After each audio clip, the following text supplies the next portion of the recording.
guys, good evening. Welcome to Tall Tales with Taco Bell. Mitch Taco Bell, your host, and I can't thank you enough for joining us tonight on Tuesday. Now, normally I would say tip your waiters and waitresses, go get your tacos. It is Tuesday and have a little blast, but you know what? We are going to talk about food, but we're going to talk about different brand of food. Although I love tacos, there is nothing I love more than Chick-fil-A. As a matter of fact, you get a big bag of Chick-fil-A and an Arnold Palmer, and you know you've had a really good day because you got some of God's chicken there. But without further ado, I'm going to bring my next guest on. It's Jay File. Jay is a former Marine, well, still a Marine, but former active duty Marine that I've known since he was high school. Jay and I went to college together. He's a little bit junior to me, but then he joined the Corps, did a great job for a couple years in there, and got hired by Chick-fil-A. And without further ado, I'd like to bring Jay on. Jay, how Well, you doing, brother? I am doing great, Mitch. Thanks for having me tonight. It's great to see you. And don't we look as young as we do when we met many, many years ago? You know what? I've got a picture of you and I somewhere at the Mall of America, and I bought this goofy baseball hat with a ponytail down the back.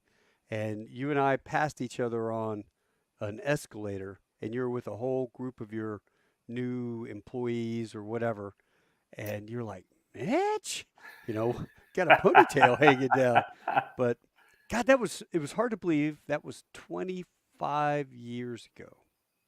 It's been a long time, and you can tell I still like to keep the hair a little close. It's gotten a little bit grayer as the years have gone on. Some habits die hard. I still shave every day, even though you know we allow beards and goatees and all those things. But you know what? Yeah. I get used to it, and I like to do it, and I still do it. So Yeah, if I'm the same way. If my hair gets too long, it feels fuzzy on the yeah. pillow. So I've got to get it well actually I do the same thing, right? So they cut it real short, get all the gray out on the sides, Yeah, I and I still still have got a a lot there. good bit of gray in the top and the sides, so it just happens. I call it seasoning and wisdom over the years. Well, you're looking good. It's good to see you after all these years. I've stayed in touch with your sister. Hello, Jocelyn, and to your parents, who I'm big fans of. And you know what? Just wouldn't be wouldn't be a day without hanging out with you all. So let's go back 25 years ago. Actually, before that, graduated in '88. When did you graduate from So I Madison? graduated college in 91 and then Okay. served on active duty in the Marines from 91 to 95. You know, Mitch, I really only wanted to serve 4 years. Yeah. And so I became a communication officer. After my initial training, I got assigned to the 1st Marine Air Wing in Okinawa, Japan. I didn't know where Okinawa was. I didn't know what the wing was. I'm like, why am I going there? I'm not a pilot. Well, I went to a Marine Air Control Squadron and I was the Right. communication officer and lived at Fatima. And I Oh had yeah. just gotten married before I was sent. So I had a unaccompanied tour and I flew over and met with my colonel and asked him permission to bring my wife. And he said, sure. Oh, So that's so awesome. Nikki and I had just gotten married. We moved in, we lived off base. And before you know it, the year was over. And it was the first year we were married. And we kind of had a 1 year honeymoon in Okinawa. Yeah. Did And you guys go do the scuba diving every weekend? we did all kinds of fun Yeah. stuff. I mean, we did the beach. And I mean, as you know, the weather there is gorgeous. Yeah. And we got to go to Hong Kong, what was still part of the British colonies. Hmm. And I had actually a very enviable job. I mean, I only deployed once. I was gone for 1 month. And Where'd you other go? than Club of that, Gold or I went to, I think it was called Team Australia? Spirit Oh, over in Korea. in Korea. So I went up Yeah. to South Korea for about a month. Uh-huh. But other than that, I had kind of, for Marine Corps hours in duty, it was pretty good duty. And then before Oh, you know it, the year's up. And I had really two options. They said I could go to recruiting duty or recruit training duty. And I had no interest in being a recruiter. Why not? So I did that for 9 years out of I, 29, man. That you was know a what? great time. I guess I just, because I knew I was only in for a short time, I wanted to Yeah, do something a little active and fun and out there. So right. they sent me to Paris Island. Yeah. Never been to Paris Island. And I went to Paris Island for almost 2 years, and I was a series commander there. You know what? I think I have a photograph of. And I was in Lima Company, 3rd Battalion, from October of 93 to I think it was March of 95. So for about a year and a half. Yep, there he is, the young series commander. Young Jay, look at that. Yeah, that's awesome. And then, here's the And whole then this family is the that, family today. So it's not often that we get all four of our kids together. Our oldest daughter, Brianna, she's in the middle. She's married and has two little girls, and she and her husband live out in Texas. And then our two children on the right, Brendan and Bridget, are both getting married this fall. And then that's our youngest son right next to me, Bryce, and he is 12. So he's in right. 6th grade. And as you can tell, not only because she's ducking, but Nikki is the shortest in the family, but she's the one that keeps us together. She's the love of my life. And we are a wonderful family, and we love to spend time together as a family. So, Oh, dude, that is just fantastic. Now, go back. How did you even? I'd never heard of Chick-fil-A.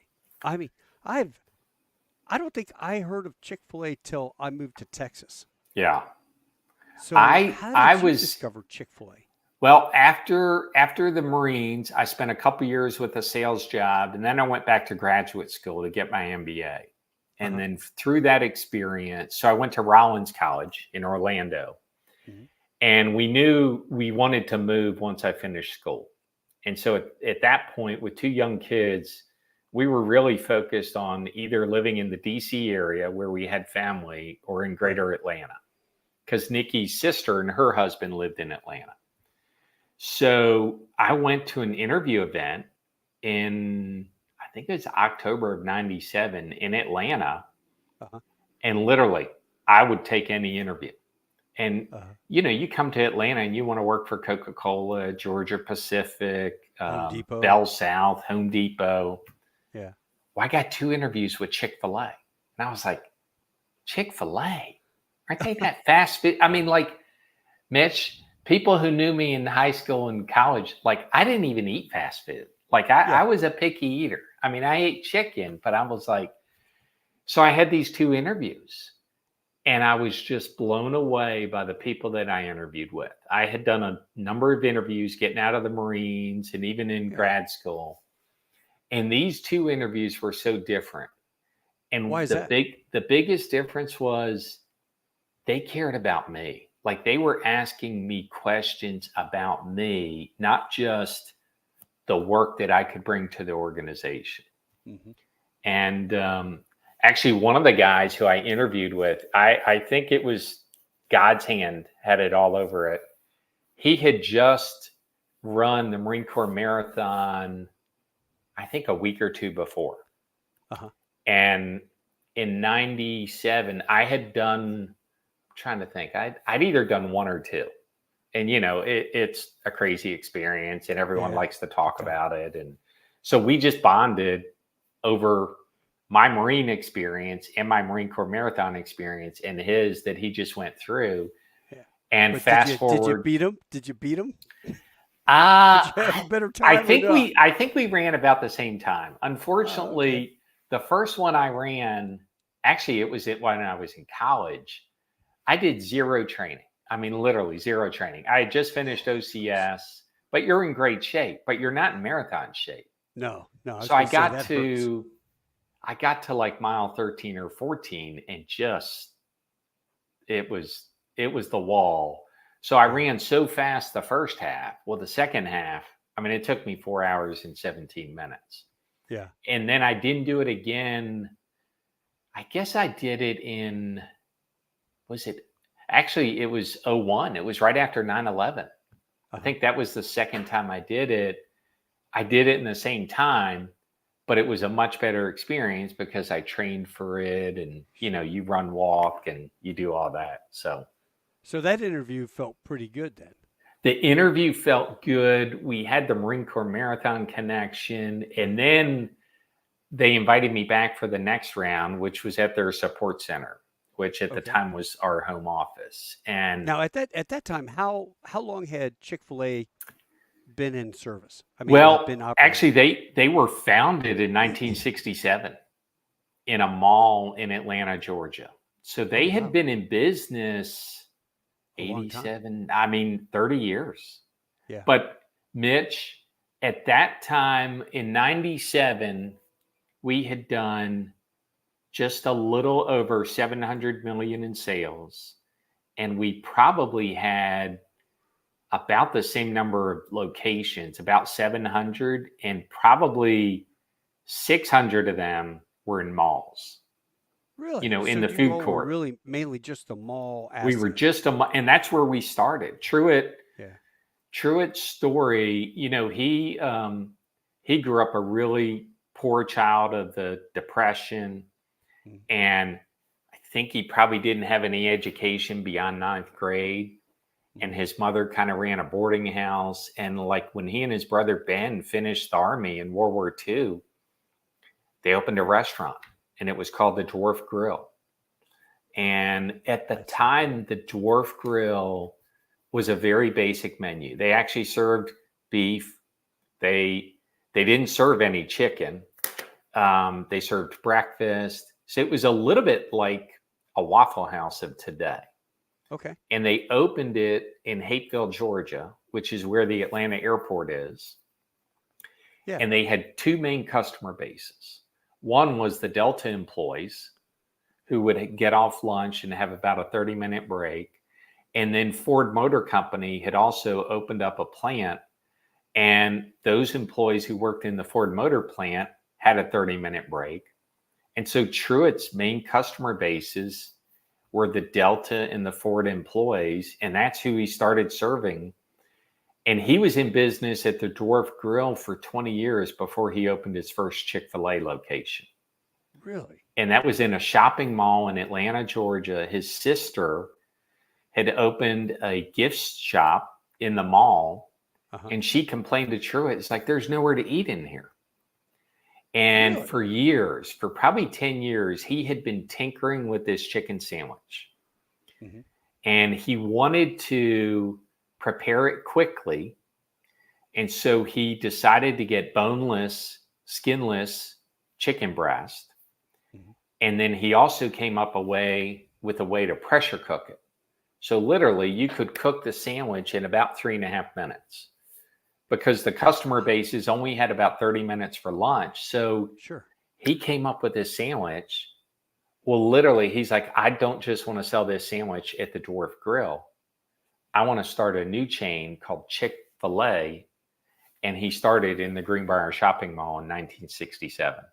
So how did you come up with the name Chick-fil-A? I mean, what does that It's so interesting. Truett was brilliant, even though he had a ninth grade education. He was just catchy. hmm He wanted something that would stand out from everyone else. So he knew Chick as chicken, or short Yeah. for chicken, would be part of it. He felt like the FIL would represent, it's the fillet. It's not Right. dark meat, Right. but it's the fillet. And then at the time, and still today, grade A, you score the highest on your health inspection. It's a Sure. great grade in school. So he capitalized the A, and he wanted it to hyphen. So Chick-fil-A, and it was so unique. That's awesome. I didn't know that. I didn't know any of this history.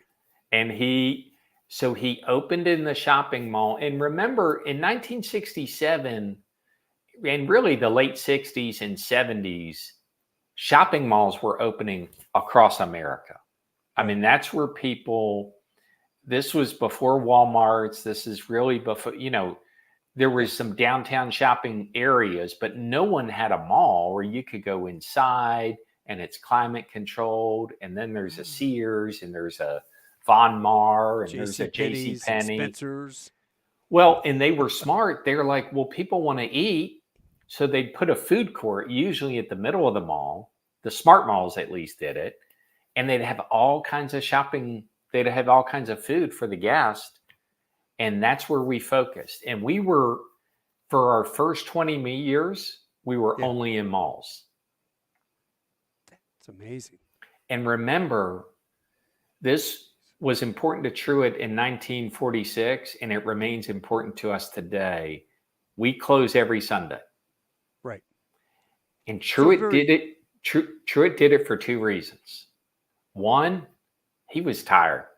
And yeah. I mean, his business was open 24 hours a day, 6 days a week. It was he and his brother. By Saturday night, they were tired and they needed some sleep. Secondarily, he wanted to go to church.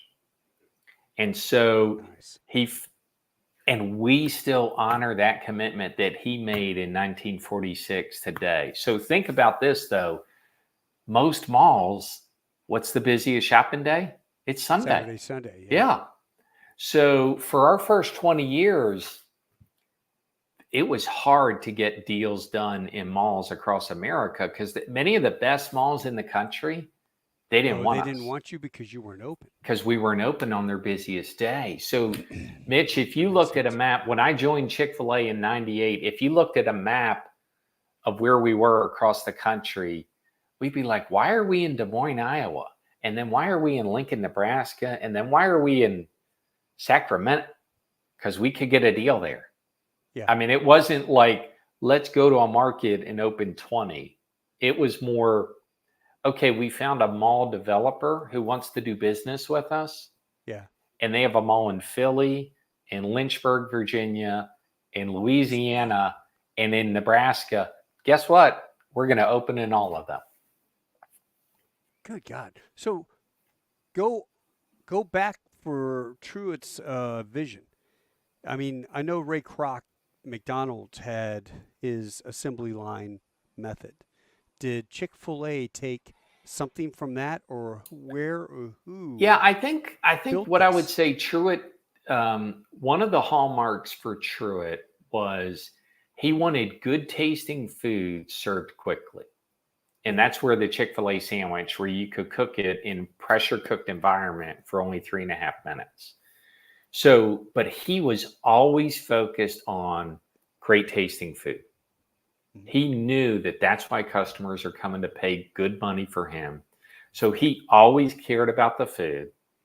And then I would say his second focus, and we try to have that focus even today, and we'll do probably 23 billion in sales this year. But the secondary focus is hospitality. Yeah. We realize that yes, the customer is coming to eat with us, but how can we go above and beyond?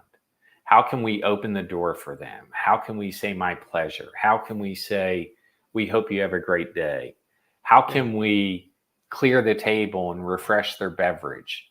We try to do the little things of hospitality That so makes that people want to come back. it makes them want to come back. And we know Yeah. they've got to eat and they're hungry, but we also realize, and we see it so much today, um, life is hard, and it's hard at work, it's hard in society, it's politics is hard, whatever aspect of the community, it can be hard. Mhm. And we try, whether it could be for a few short minutes while the customer is coming through the drive-through, or they could be at our shopping mall, or they could be in our dining room. We try to give them a little bit of hospitable environment. We Mhm. try to create this ambiance that in here you're going to be cared for. In Yeah. here we're going to use your name, and in here you're special because you came to spend some time with us. Can I tell you a story real quick? Sure. We're driving to Broken Bow, Oklahoma, and we're on the highway. It's running around lunchtime. All right, kids, where do you want to go eat? And you're looking and on the signs, Chick-fil-A. You know, Chick-fil-A it is. You know, why you want anything else? Nope, Chick-fil-A. Because you know it's fast, and you know the food. I love the salads. I'm a Chick-fil-A salad guy. But you know the food, you know it's fast, and you know the place is clean, and the restrooms are clean, and everybody is like insanely friendly, the way it should be, like in the 50s. And we pull in there, and so where are we? We're in Oklahoma when this happened. Um, we pull in, and this gal came up, and she's cleaning tables, and she just started talking to us. So where you all heading? Where you going? Oh, Broken Bow is just one of my favorite places to go to. And we just had a great time. I wrote up a big thing, and I put it on LinkedIn on Chick-fil-A's homepage, and I'm like, whoever reads this from management, you guys need to make a trip down to this place and see how good she is. She is the reason that we will drive home, get off the highway, do a U turn, go to that restaurant, and then drive back the way we were coming to do another UE to get back going the way we want to go because we liked her that much. So well done. And I'd have to look up on Facebook to go back to that post because I know I threw it on Facebook. But yeah, Well, and well done. those are the moments that we try to create literally across this country. We're in almost every state yet, except Vermont and Alaska. Eventually, we'll be there. Now we're in Canada and Puerto Rico, and eventually we'll be in Europe and Asia. But we try to create signature moments for our guests, Uh-huh. and it could be while they're in the drive-through car, they don't even get out. But it could just be in that moment we're trying to create a unique moment, and it could just be a smile and Yeah. delivering your food as quickly as possible. And someone else, it could be because they come through every day. We have a dog biscuit because we know Fido's in the back and the dog is barking like crazy. So those are the moments that we try to create. And it all comes from the operator as the leader. And Yeah. so when Truett founded the Chick-fil-A chain in 1967, he knew he did not want to be responsible for all the experiences across the chain. He wanted to have somebody who was in that business Uh-huh. who would run it like it was their own, but we would put up the financial capital. So we've still continued that business model today. Oh, We wow. are kind of the bank. We are the financial backer for that operator. We find the mall, we find the inline, we find the new real estate for the freestander. We build the building, Right. and then we select the operator. And then the So they don't operator, own the franchise, or they do they? own, they really own, we like to say they own the people and they own the business results. Hmm, okay. And they benefit from the financial opportunity of that. Yeah.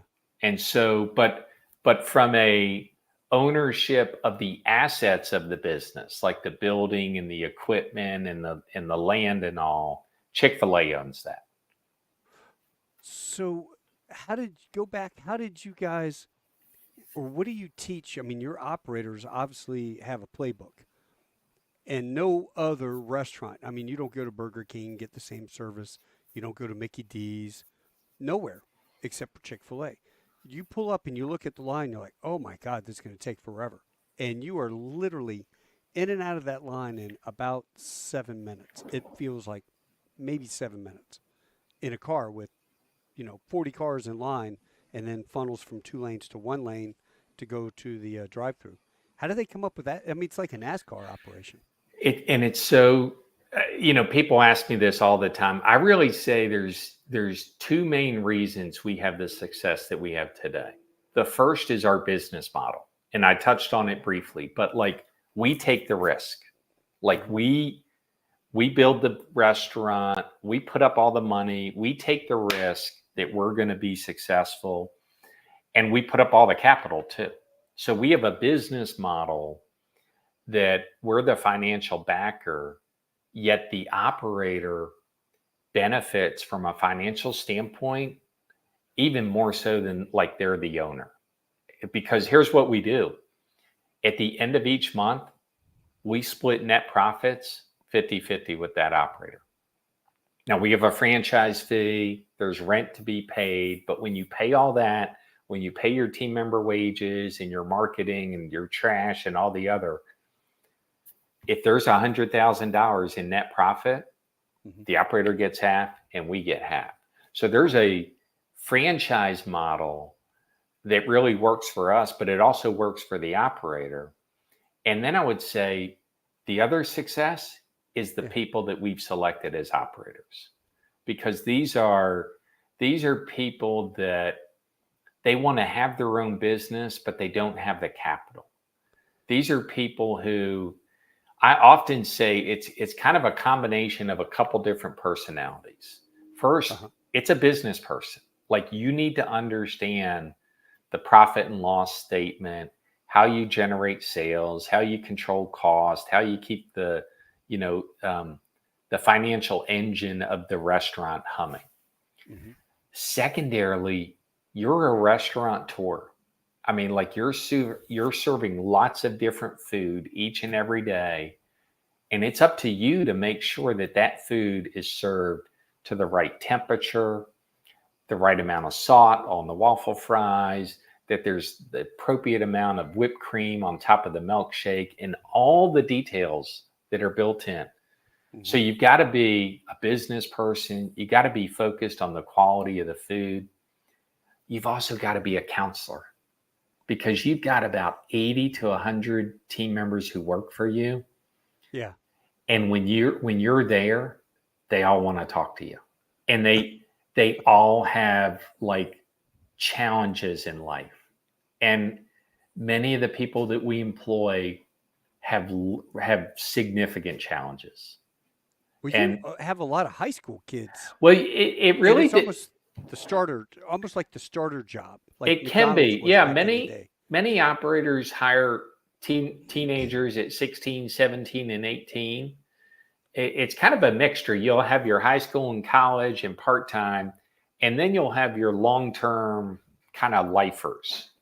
And then you have, depending upon where the restaurant's located and the labor pool that we're able to maximize, it's a mixture.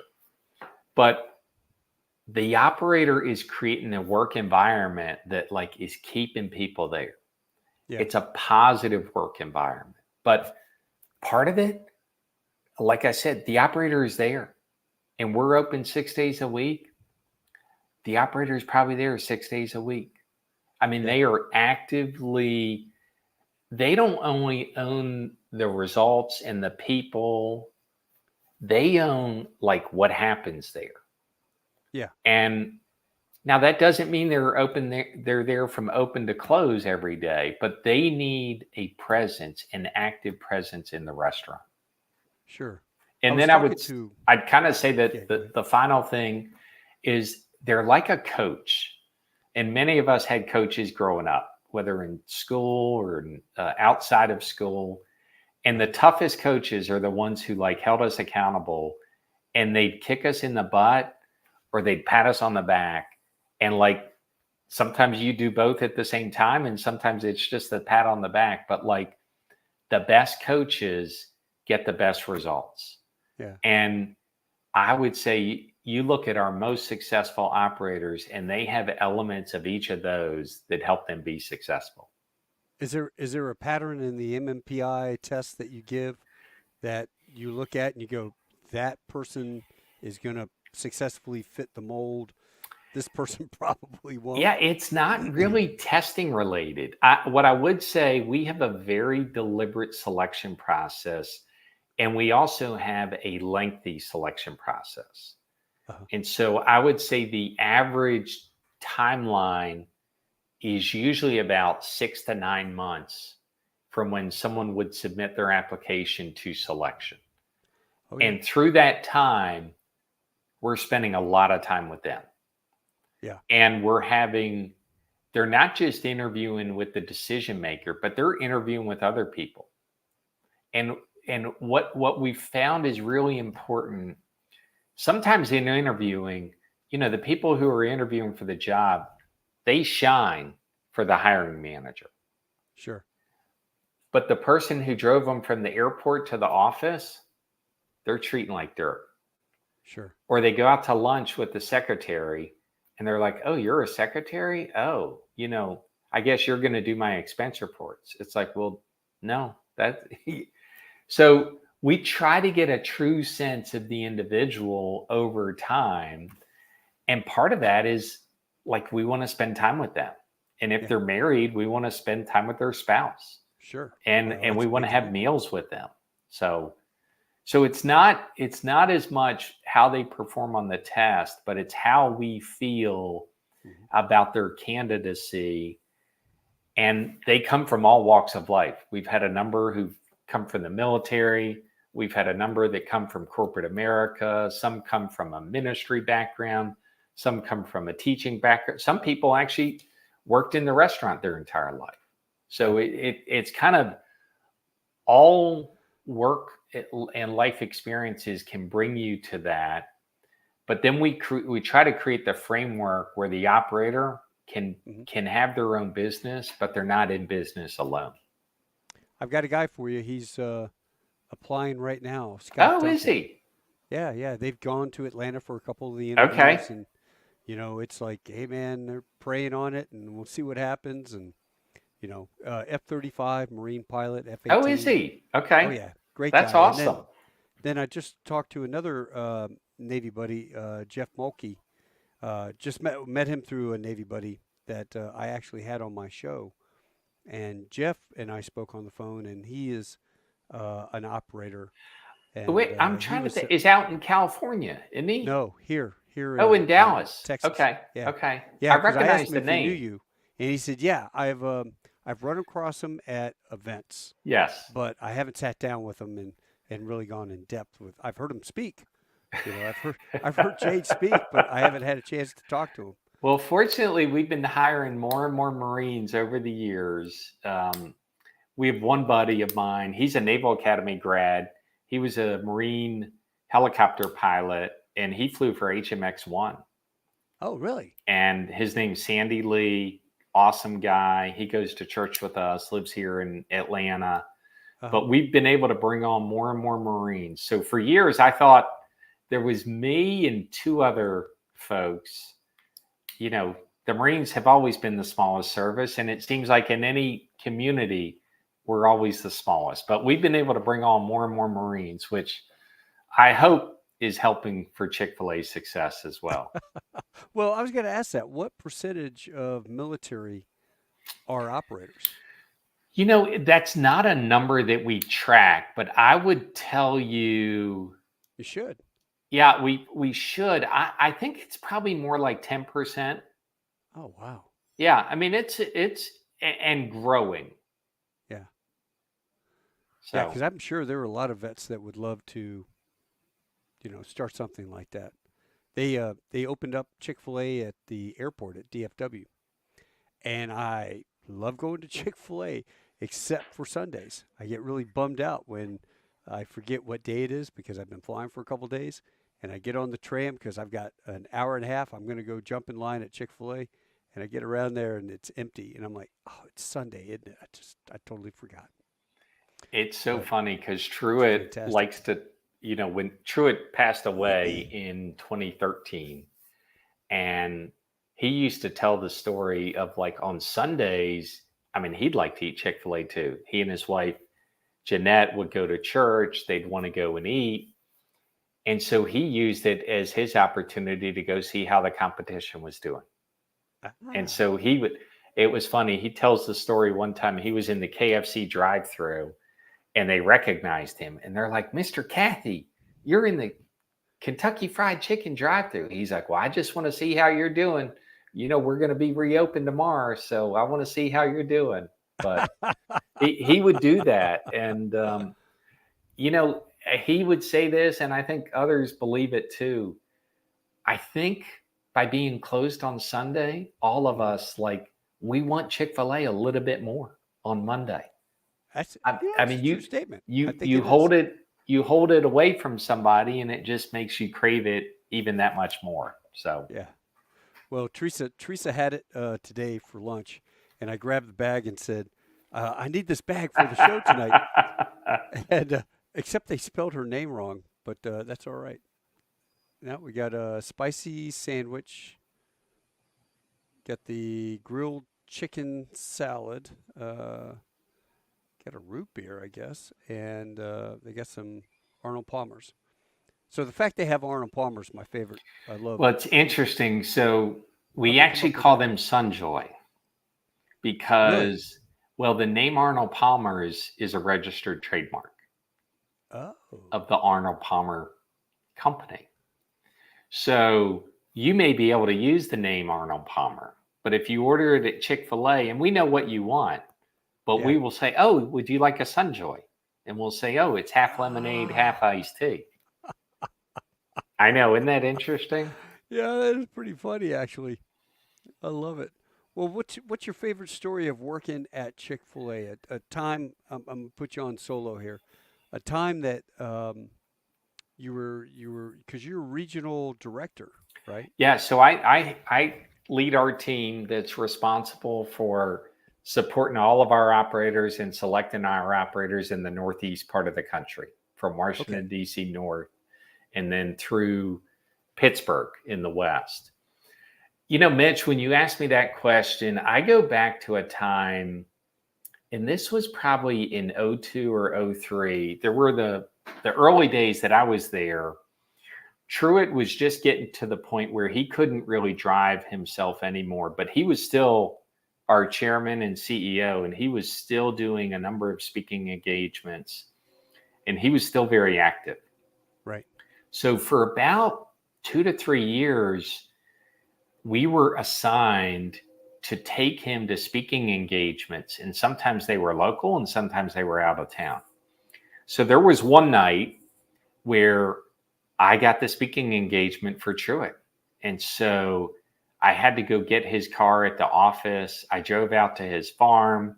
I picked him up. We loaded up the trunk of his car with these mini plush cows. I wish I had one to show you, but we sometimes have them in the restaurant, but they're the little mini plush cows, and he would love to give those out at a speaking event. And then at the time, Based off of these two yes, characters. yes, they are, but they're great for kids or just fans of the brand. Right. So he would have probably 5 to 6 shopping bags full of these mini plush cows. And then Truett had written a book, and he would always bring his book.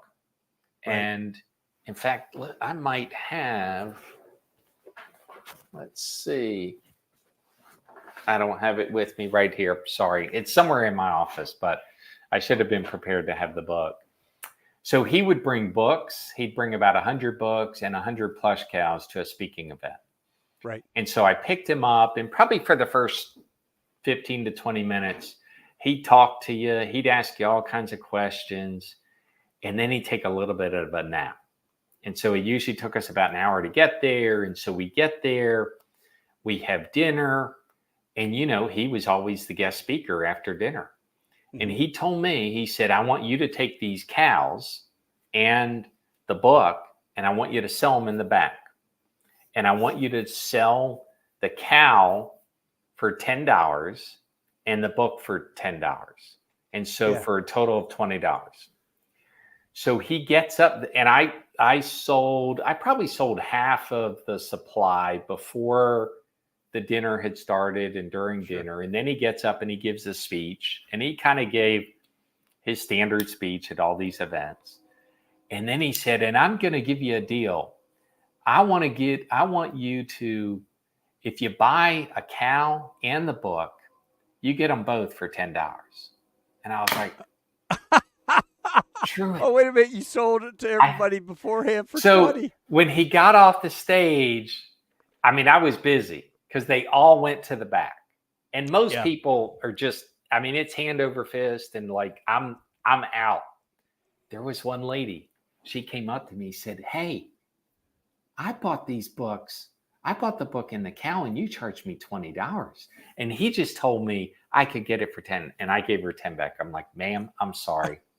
It was my mistake."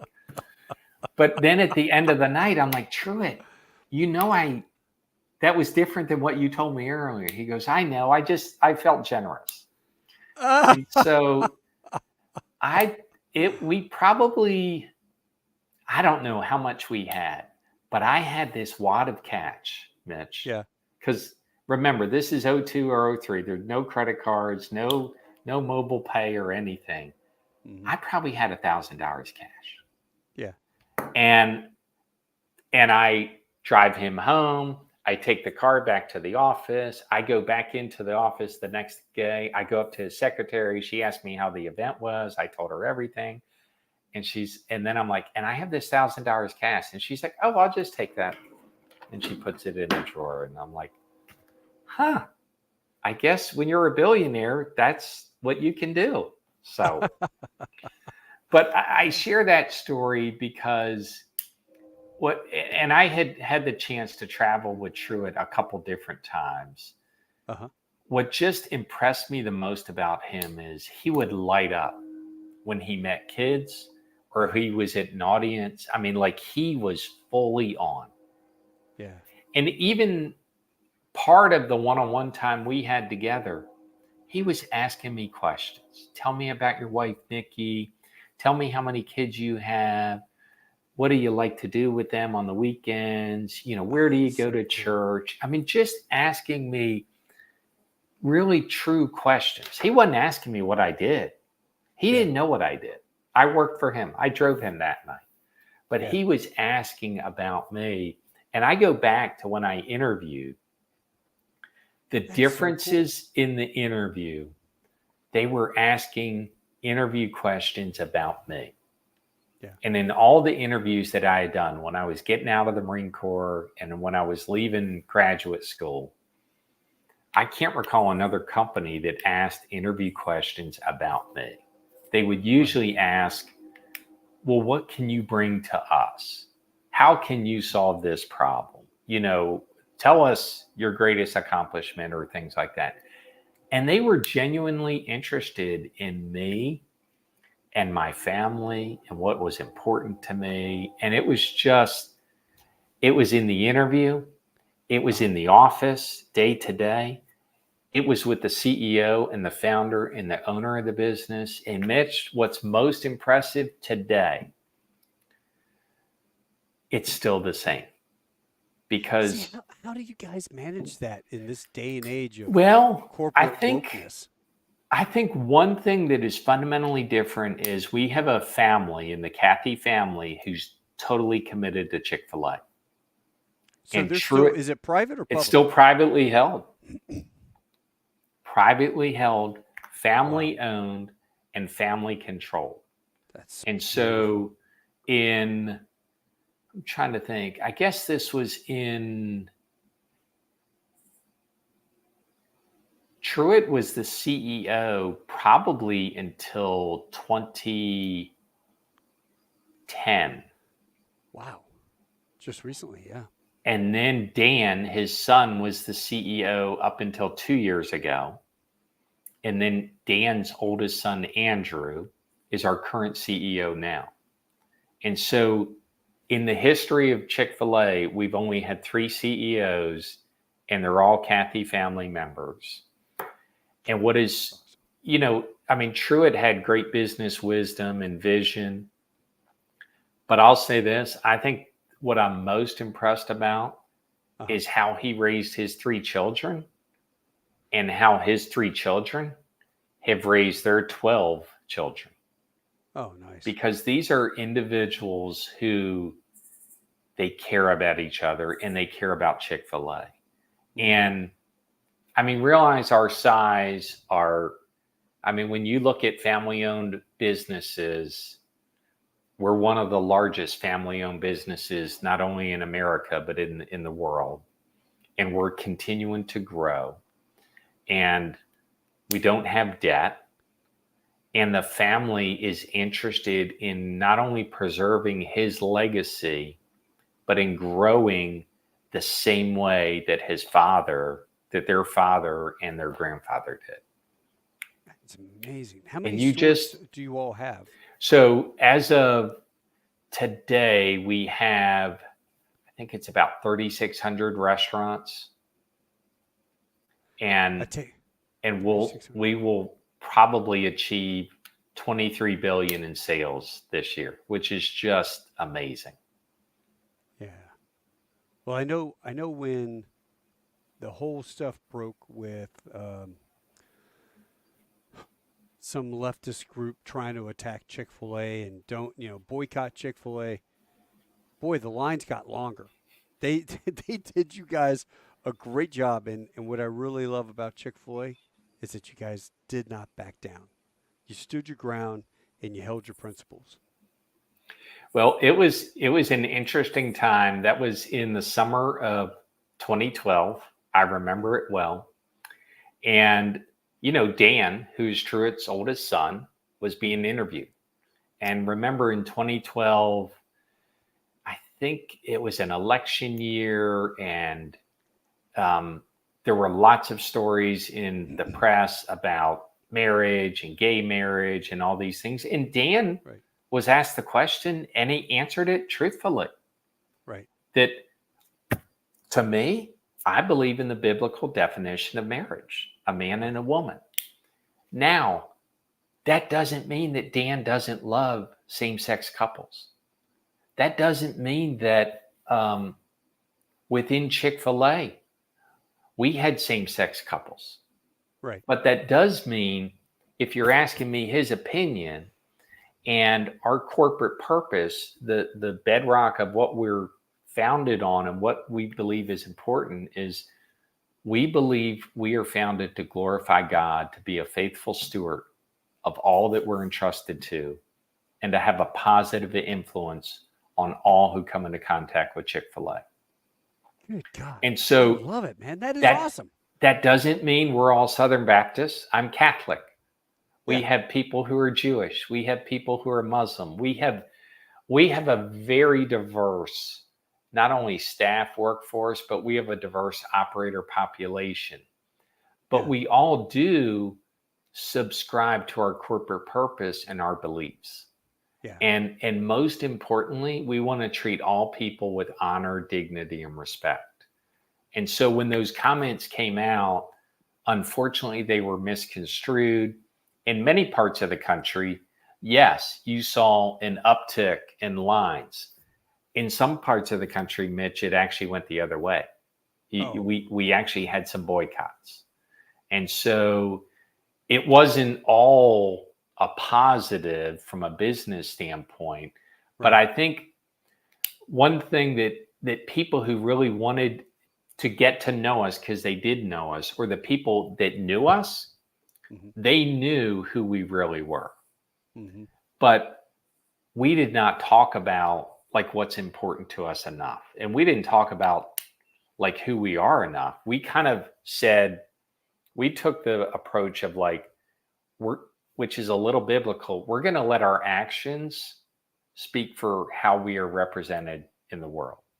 Yeah. And unfortunately, in this day and age, you can't just let your actions, you have to let people know what you do. So now we do talk about, we're involved in philanthropic efforts of education, of Mm. scholarships for disadvantaged people, for feeding hungry, for giving jobs for people. I mean, we are involved in multiple different causes across this country, Hmm. and causes that I think most Americans can certainly back. Yeah. Well, there are too many times where a company will say and do the wrong thing, and they'll double down on being dumb. So, if you ever are sitting there over a Arnold Palmer, or what do you call it, a Sun? Sunjoy. I've never heard Sunjoy. It's always Arnold Palmer, but a Sunjoy. Well, please tell your folks up there on the board, if you ever meet them and talk to them, tell them the lowly guys down here in the trenches love that. And, you know, uh, I am not afraid. I mean, I've had shows pulled off of YouTube because it dealt with COVID or Iraq or Afghanistan or, whatever. But I've never been afraid to talk about my spiritual faith in God. And that's one of the things that draws me to Chick-fil-A. And so it's a great company, and I highly, endorse Chick-fil-A as if you had to eat fast food daily, their salads are phenomenal. And the little egg bowls and everything in the morning, if you happen to stop by and you need something, it'll power the engine, get you through to lunch. Um, just incredible. And I got to tell you, let's see, your dad is watching the interview on YouTube. Um, Mr. File, how are you, sir? And for those in the audience, Mr. File is one of our oldest. Jocelyn is an old dear friend of mine and my sister's best friend before she passed away.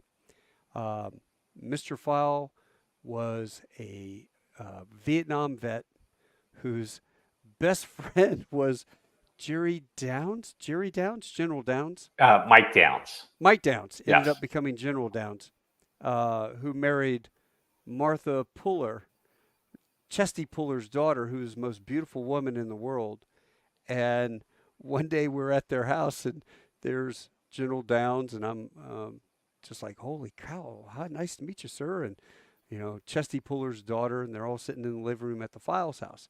That wasn't the only important VIP I ever met at the Files house. It was pretty incredible. But I do have one story. My mom and dad told your dad that we were going to be at 8th and I as an officer candidate. So your dad called up General Downs and said, hey, could we borrow the box? Because the generals had little private boxes, I guess. And I'm sitting there, and all of a sudden, this captain, like my buddy Parker, you remember Parker Perkins? He was in Yeah. 8th and I. Yeah. And he said to tell you hello as well. He comes down, this captain comes down in his dress blues, and you see him whispering, and then next thing you know, it's like to the next guy, and then the staff sergeant runs up there and salutes him, and he whispers something in his ear, and then he gets the sergeant over. The sergeant instructor comes over, whispers something in the air, and all of a sudden, it was Staff Sergeant. We called him J.J. Jackson because he looked like Dynamite. Dynamite. He comes over to me and he's smiling.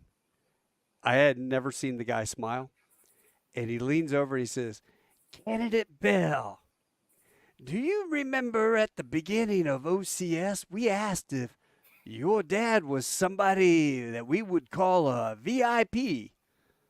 I'm like, this candidate remembers, Staff Sergeant? He goes, "Well, why didn't you tell me that your daddy is General Downs?" I'm like, my father is not General Downs. My father is Commander Bell. He is Lieutenant Commander Bell. He's nobody. And he goes, "Then explain to me why General Downs has requested your presence up in the box." I got no idea, and I had no clue that your parents had worked that out, and they all went down to 8th and I, and You were going to be in trouble when you got back to Quantico that night. oh my God, Susan and Jocelyn come jumping around the corner and give me a big hug, and I'm standing frozen at attention. I didn't know what to do, but it was pretty damn funny. So love your parents, you love your dad, and he's just awesome. God speed you. God bless your mom. But let's see what we got. We got some guys talking here. Interesting interview. Everyone in this family is fascinated by Chick-fil-A, and so we are delighted to hear the whole story and data we've never heard before. Heard both about Jay File and his successful fast food company, Semper Fi Marines. I tell you what, that's pretty awesome. Lynn Gulick, of course, he is a Marine and fellow pilot with me. He just recently retired. Chick-fil-A, awesome restaurant, great people working there, great food, always gets the order correct. Yes, a good Christian-owned business that will always get me and my family's business. Outstanding. Jim McNeely, I agree with everything you said, but rarely eat there anymore since their CEO made that remark about people should be honored to. No, Jim, I don't agree with that. I don't know what you're talking about. Charlie says, "Hey, hi to Uncle Jay." There you go. Doug Edwards, Colonel Edwards, one of my old bosses, great guy. Marines make great owners. And I agree with you, sir. They certainly do. We have many Marine former Marines who are operators doing really successful. I love the low-calorie smoothies. Oh, Bonnie, you're funny. Wish everyone did that. Everything's low-cal. Don't you know that? I don't know where you guys came up with the idea for the sauce, but that I buy little things of the sauce. And we keep them in the fridge. Well, it's interesting. We sell them in grocery stores across America. Oh, I Our bet you. dipping sauces. Yeah, I But bet you what make a fortune happened off of that. years ago, well, customers they'd come in and like, hey, can I have 20 sauces? And we'd be like, why do you need 20 sauces? Well, I want to take it home and, have it for the rest of the week. And we'd be like, okay. And, usually we're generous. We just want to make sure that we don't get taken advantage of. But it gave us Right. the idea that, like, we need to bottle our sauces because Right. customers want to take it home or they want to Yeah. take it somewhere else. And so now here's what people may not know. We sell our sauces at grocery stores across America. I know our local Kroger has it. We use all the proceeds from those sauce sales Yeah. to fund team member college scholarships. Oh, no way. So it is not to benefit Chick-fil-A, the corporation. It's to benefit the team members who are working in the restaurant. Oh, that is awesome. That is awesome. Parker Perkins, dude, we were there in Okie in 93, 94 when we were over there. Were you there in 93, 94? No, you were there in 94. I was there in 92, 93. Okay. Yeah, I went 92 to October of 93 with Gotcha. Max 4 at Fatima. Okay, because I didn't get over there till 94. His dad helped me out when getting into brokerage business when Parker got out of 8th and I. You love the Hawaiian shirt. Don't you like that? It's aviation related. Let's see what else we got. Don't sell tacos at Chick-fil-A. God's chicken. But you know what? We have tested a breakfast taco. In Texas, breakfast tacos are huge. Sure. So sure. While we may not have them today, our menu innovation team, we are always looking at what might come in the future. We have breakfast burritos, so that's probably the closest that you'll get to a taco. But you never know. We have the bowls too. Yes. Which are fantastic. But, let's see. I think that's it. Anyway, I've got something that I want to show you. You got a second? Sure. All right. You give me 1 second here. I'm going to show you let me share the screen. And I'm going to pull something up. So you have to give me 1 second here. You ready for this? Okay, can you see that? I can. You went through the drive-through. How are you? Good. Yeah, I took the Fox through Chick-fil-A. That was always a big deal. Jake is hiding up in the turret because he knows somebody's filming. They gave me the film I later. love Chick-fil-A. Thank you. But what I didn't realize was he cranked the barrel up a little bit, and so as we were driving through, that barrel barely missed the dang awning. Watch how low that is. Oh yeah. Oh well, it's a couple feet, but Yeah, I mean, in some parts of the country, people had to park their big truck or they park their tank outside and they don't go through the drive-thru. But yeah, I mean, Not our fault. yeah, I'll take the military vehicles through there. They always love it, and on the bag it'll say tank. What kind of car is it? It's a tank. it's a green tank. It's a green tank. See, now Mitch, you're slowing down speed of service because everyone wants to get a picture with you. Well, you can tell this is a little bit older. It's COVID. Yeah, that turret is really close to our awning. Yeah, it's probably about a foot.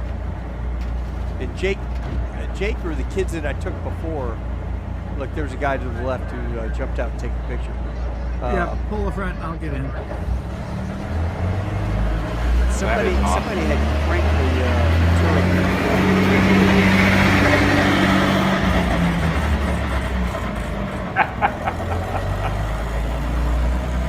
Isn't that fun? Only at Chick-fil-A. Oh my Well, God, I'll finish with a little story. You had the billboard up earlier, the Eat oh More yeah, Chicken billboard. yeah. Let me put So that up. I'll tell the funny story where that came from. So Okay, it was 1995, and remember the Olympics, the Summer Olympics came to Atlanta in right, '96. And so Chick-fil-A at that time, we had a very small advertising budget. But we had an ad agency that was actually based out of Dallas that we partnered with, and we wanted to come up with something creative, something that was breakthrough, and really to own the outdoor advertising space. right. So we put up one of these billboards on the downtown connector in Atlanta. It was the whole summer of the Olympics, and this was the billboard. And really, this billboard was the foundation of the cow campaign. And Chick-fil-A really had the cow campaign for probably 25 years, where it was the foundation of our advertising campaign. And the cows were all about self-preservation. Right. They didn't want you to eat them. They wanted you to eat more chicken. So they were kind of our third party advertiser. And we won tons of awards. It helped us grow sales. We had billboards, we had radio and television ads, we had all kinds of stuff. But it all started with this one billboard in 1995. Let me ask you: do you own one of those cows? Are you able to buy one after? You could, and you know what? Actually, I've got it. Let me show you right here.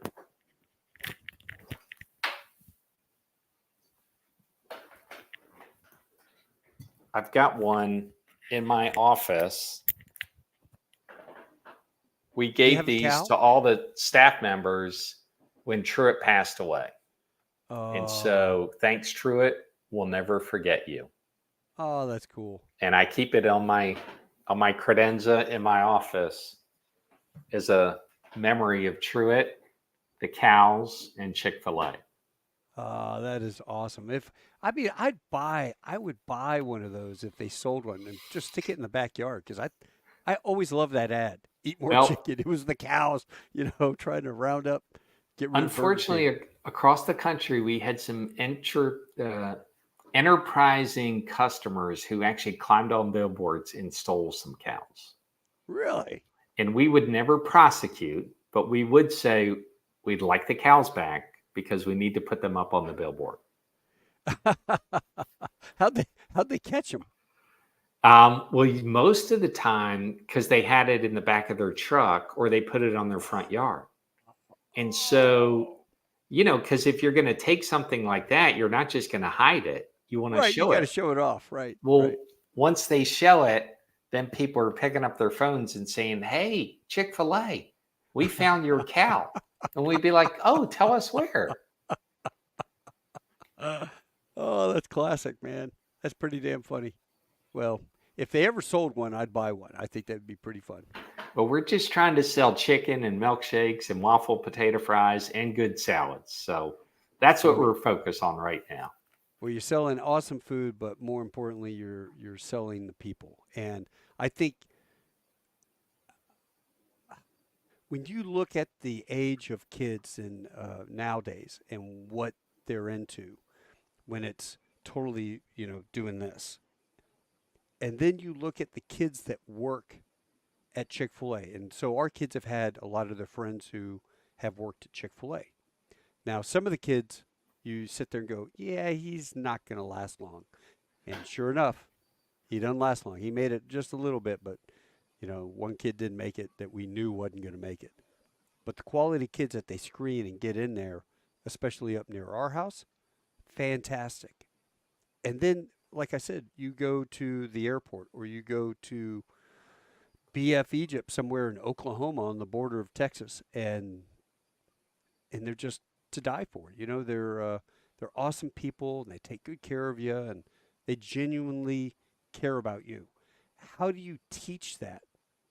Do you guys have monthly seminars? Do you have things that they attend? I mean, how do you keep that? I'll go back to one thing I shared earlier. It starts with the operator that we select, Right. because if we feel like we select the right leader, then they will follow the standards, hold their team accountable. They will attract talent. They Yeah. will attract people who want to work for them and want to serve in a hospitable manner. Yeah. And so it's interesting when operators are selecting their team members, they're not looking for people with fast food experience. But what they are looking for is people who use please and thank you. They are looking for people who smile.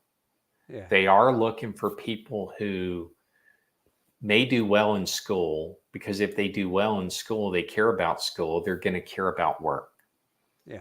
They're also looking for people who they may be athletes, they may play in the band, they may do other activities, because if they're doing that, then they've got to be conscientious with their time, and they've got to make sure they're getting everything done.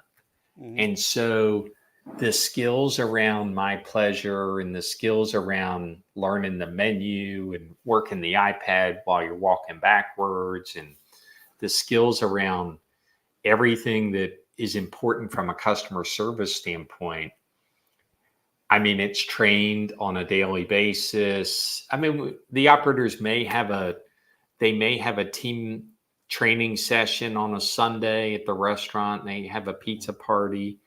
They look for creative ways to do it, but they also look for daily ways to reinforce what the team members are doing with their customers. And so That's great. it starts with the operator.